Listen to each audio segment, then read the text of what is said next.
Сәлем достар, менің каналыма хош келдіңіздер. Бүгін мен сіздерге түрк пидесін жасап көрсететін боламын. 2021 жылы Түркияға барғанымда осы пидені жеген едім, тамағы аузымда қалған еді. Осыны енді балаларыма пісіріп беруді жөн көрдім. Өте дәмді әрі керемет болады. Міндетті түрде жасап көріңіздер. Алдымызда Рамазан айы келе жатыр. Ауызашарға жасасаңыздар өте дәмді әрі тіл үйретін тағамның бірі деп айта аламын.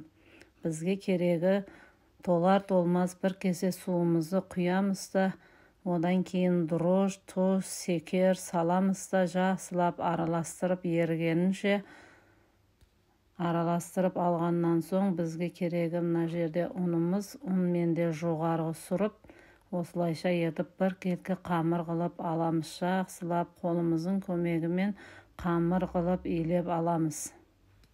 Міндетті түрде жасап көріңіздер. Менің каналыма тіркелмеген болсаңыздар, тіркеліп, комментарий жазып қалдырып кетіңіздер. Барлығының грамын видеоның астына описанияға қалдырып кететін боламын. Иу қанған қамырымыздың үстіне аз ғана көз мөлшермен сұйық майды құямыз да, тағы да жақсылап майы сіңгенінше бір илеп аламыз. Осылайша жақсылап илеп алғаннан соң бетіне пленканы жауып орап қоямыз.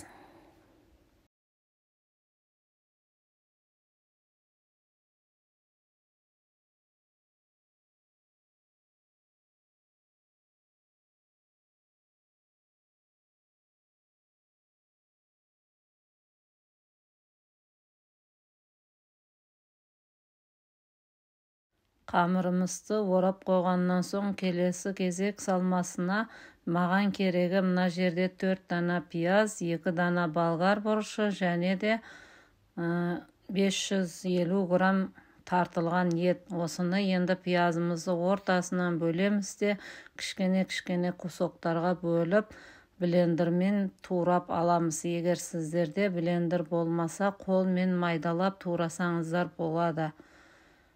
Осылайша етіп барлығын блендерден өткізіп аламыз көкөністерімізді.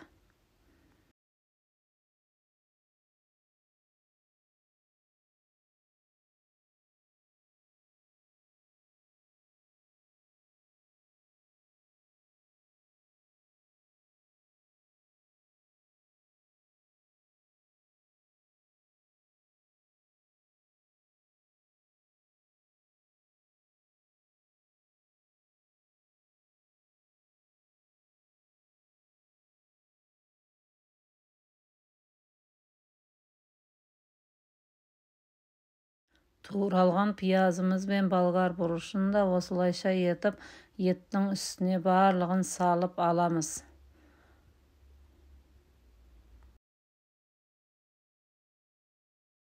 Енді кезекте дәмдеуіштер, менде дәміне қарай тұз, қара бұрыш және де кинзаның ұнтағын саламыз да, қолымыздың көмегімен жақсылап, мұжғылап араластырып аламыз. Осылайша етіп барлығын араластырып болғаннан соң қамырымыз ашыды. Осы пленкасын ашамыз да ыдысымыздан шығарып аламыз. Осылайша етіп барлық іскен ауасын басып шығарып аламыз бірінші. Ауасын шығарып алғаннан соң мұжғылап кішкене зуалаларға бөліп аламыз. Менде 15 дана шықты. Осы рецептпен жасасаңыздар 15 дана шығады. 5 адамға тойымды тамақ деп те айта аламын. Егер сізде көп болсаңыздар, 2 есе қылып жасасаңыздар болады. Міне осылайша етіп барлығын қолымның көмегімен зуала қылып жасап аламыз қамырларымызды. Зуала жасап болған қамырларымыздың бетін жауып қойып 10 минутқа демалдырып қоямыз да, одан кейін осылайша етіп оқтаудың көмегімен жая бастаймыз. Ұзыншақ етіп жая бастаймыз. Осылайша әрі бері аударып жая береміз. Егер де қаласаңыз, бұдан да жұқалау етсеңіз болады. Осылайша барлығын бір тегіс жайып аламыз. Мен сіздерге 1-2 рет көрсетіп беремін. Тура сол сияқты қылып жасап салып аламыз. Енді кезекте ішінде салмасын саламыз. 2 ас қасықтай салма кетеді ішіне. Өте керемет болып шығады. Міндетті түрде жасап көріңіздер. Өзіңізге бір рет жасау мүмкіндігін беріп, жасап отбасыларыңызды бір қуантсаңыздар, өте керемет болып кетеді. Осылайша етіп екінші қамырымызға да 2 ас қасықпен толтырып саламыз да жайып шығамыз шеттеріне дейін. Осылай барлық шетіне жеткізіп жайып шығамыз. Ендігі кезекте 2 шетін осылай бір-біріне сәйкестендіріп әкелеміз де жабыстырып қоямыз.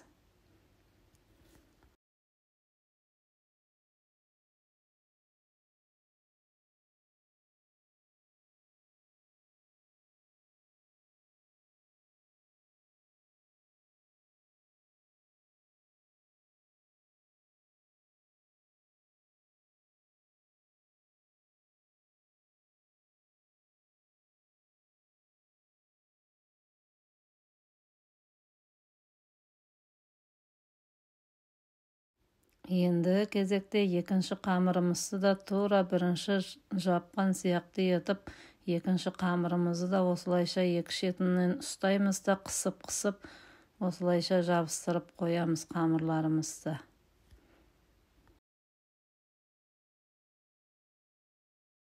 Бүгіп болған пиделерімізді пергамент қағазын тапамызға төсейміз де осылайша етіп салып шығамыз. Бір тапаға 5 пиде сияды. Міне достар, осылайша етіп барлығын жасаймыз.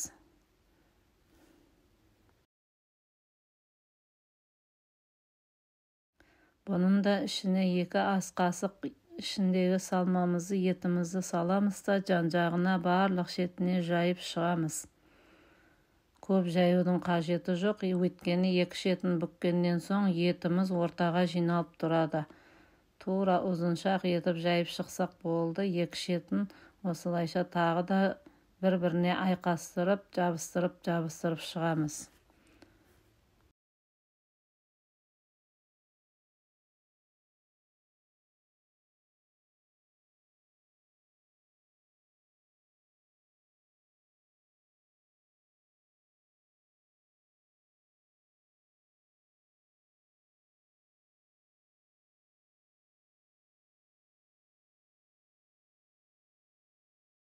Барлығын салып бүгіп болғаннан соң бетіне жұмыртқаның сары уызын бөлек айырып аламыз да ақ уызынан ажыратып, соны жағып шығамыз.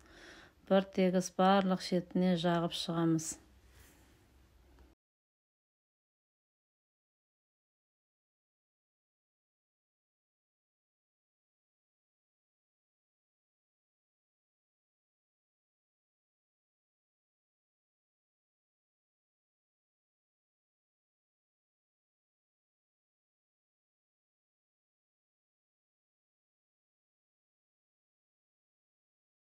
Осы кезде қыздырып қоямыз. Пешкамызды қызып тұрған пешкаға 25 минутта пісіріп аламыз. Әркімнің пешкасының қызуына қарай әртүрлі пісіп шығады. 25 минутымыз өтіп, менің пиделерім осылай болып пісіп шықты. Пісіп шыққан пиделерімізді бір ыдысымызға саламыз да бетін ендігісі піскенінше жауып қоямыз. Осылайша барлығын салып қоямыз да бетін жауып қоямыз. Жұмсап тұрады, қалғандары піскенінше. Міне менің барлық пиделерім пісіп шықты. Осылай болып жасадық. Міндетті түрде жасап көріңіздер. Ортасынан бөліп пышақтың көмегімен және де кесіп қойсақ, дастарханымыздың көркін ашатын болады. Міндетті түрде жасап көріңіздер. Сіздерге де ұнайды деген ойдамын.